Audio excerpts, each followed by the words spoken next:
యోగం అంటే నీ యొక్క స్థితిని నీవు చేరడం యోగం. మనం మన స్థితి నుంచి దూరం అయిపోయాం. అసలు మన స్థితి అనంటే ఏంటి అదే స్వామి? వస్తున్నా. మొట్టమొదట అడిగిన ప్రశ్నకి సమాధానంగా దేవత జన్మ, మనుష్య మానవ జన్మ. జన్మ. ఈ మనుష్య జన్మకు వచ్చేటప్పుడు దేవతలు ఆ లోకంలో ఎందుకున్నారంటే కేవలం పుణ్యం చేసిన వాళ్ళు మాత్రమే ఆ లోకానికి వెళ్తారు.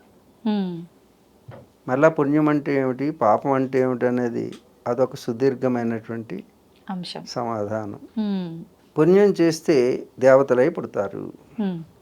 పాప పుణ్యముల కలయికతోటి ఈ భూలోకంలో పుడతారు. ఈ భూలోకంలోనే పుట్టినటువంటి వాడు కేవలం పాపం చేస్తే తిరియకాదులుగా పుడతారు. తిరియకాదులు అంటే వాళ్ళకి కళ్ళు ఉంటాయి, ముక్కుంటుంది, నోరుంటుంది, మనకున్న భాగాలన్నీ ఉంటాయి. కానీ వాటికి నోటితో మాట్లాడేటటువంటిది ఉండదు, బుద్ధి పరిమితమై ఉంటుంది. ఇవి పశువులు, పక్షులు ఇవన్నీ మన చుట్టూనే ఉన్నాయి. ఇంకా ఎక్కువ పాపం చేస్తే చెట్టు, గుట్ట, పుట్టగా పుడతారు. కొండలు, గుట్టలు, చెట్లు. ఇది పాషాణమైన జన్మ అంటారు. వీటిని స్థావరాదులు అంటారు. స్థావర, తిర్యక్, మానవ, దేవతలు. 4 రకాలుగా పుడతామన్నమాట. ఈ పుట్టినటువంటి వాళ్ళలో మనుష్య జన్మ కడు దుర్లభం. మనిషిగా పుట్టడం అనేది దుర్లభమైనటువంటి విషయం. ఎందుకంటే మనిషి ఒక్కరికి ఇలా కూర్చునేటువంటి అవకాశం ఉంది, అలా పెదవులతో నవ్వేటువంటి అవకాశం ఉన్నది. ఇక ఏ జీవరాశి నవ్వలేదు, ఏ జీవరాశి ఆసనంలో కూర్చోలేదు. ఈ ఆసనంలో కూర్చునే స్థితిలో నాడీ మండల వ్యవస్థ ఈ విశ్వ విజ్ఞానాన్ని అంతటినీ తెలుసుకునేటటువంటి ఒక అద్భుతమైనటువంటి డిస్క్రిమినేటింగ్ పవర్, అంటే బుద్ధి, వివేకం కలిగేటటువంటి అవకాశం స్థిరంగా కూర్చునే వాళ్ళకు ఉంటుంది. మాటి మాటికి కదిలే వాళ్ళకి మనసు కదులుతూ ఉంటుంది. ఆలోచనల పరంపర అనేక విధాలుగా వెళ్తుంది. మీ ఆలోచనలు ఎన్ని విధాలుగా వెళ్తుందో మీలో ఉన్నటువంటి అద్భుతమైనటువంటి ఆత్మశక్తి అనేక విధాలుగా స్ప్లిట్ అయిపోతుంటుంది. వికేంద్రీకరణ జరుగుతుంది. ఆ వికేంద్రీకరణ వలన ఆత్మశక్తిని మనం పొందలేక ఈ భౌతికమైనటువంటి పదార్థిక లోకంలో లౌకికమైనటువంటి సుఖాలని కోరుకుంటున్నాం. సుఖం అనేటటువంటిది ఏ వస్తువులోనూ లేదు, ఏ వ్యక్తుల్లోనూ లేదు. కానీ మనం వెతుక్కుంటున్న సుఖం వ్యక్తులు, వస్తువులు. వస్తువు కొన్నప్పుడు, కొత్తదిగా ఉన్నప్పుడు చాలా బాగుంటుంది. అవును, ఆనందమే వేరు. కాలం పరిణామ దశను చూసినప్పుడు అది పాతబడిపోతుంటుంది, శాశ్వతమైనటువంటి సుఖాన్ని ఇవ్వలేదు. వ్యక్తులు శాశ్వతమైన సుఖాన్ని ఇవ్వలేదు.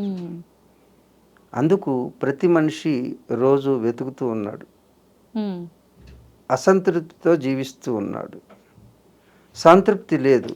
ఎందుకు అంటే మనిషి ఏది వెతుకుతున్నాడో అది దొరకడం లేదు.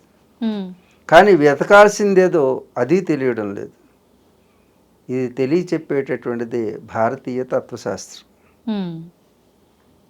ఆ భారతీయ తత్వశాస్త్రంలో ఈ మనిషి ఎవరు, ఇది పొందాల్సిందేమిటి, ఆ పొందడానికి చెయ్యాల్సిందేమిటి, చేస్తున్నదేమిటి, ఈ ప్రశ్నలు వేసుకుని జీవితాన్ని కొనసాగిస్తే అది యోగం అవుతుంది. అలాంటి యోగ మార్గాన్ని పొందేటటువంటి అవకాశం ఈ మానవ జన్మకి మాత్రమే ఉన్నది. అందుకే ఈ మానవ జన్మ మనకు లభించడం కాదు దుర్లభమని శాస్త్రాలు ఘోషిస్తూ ఉంటాయి.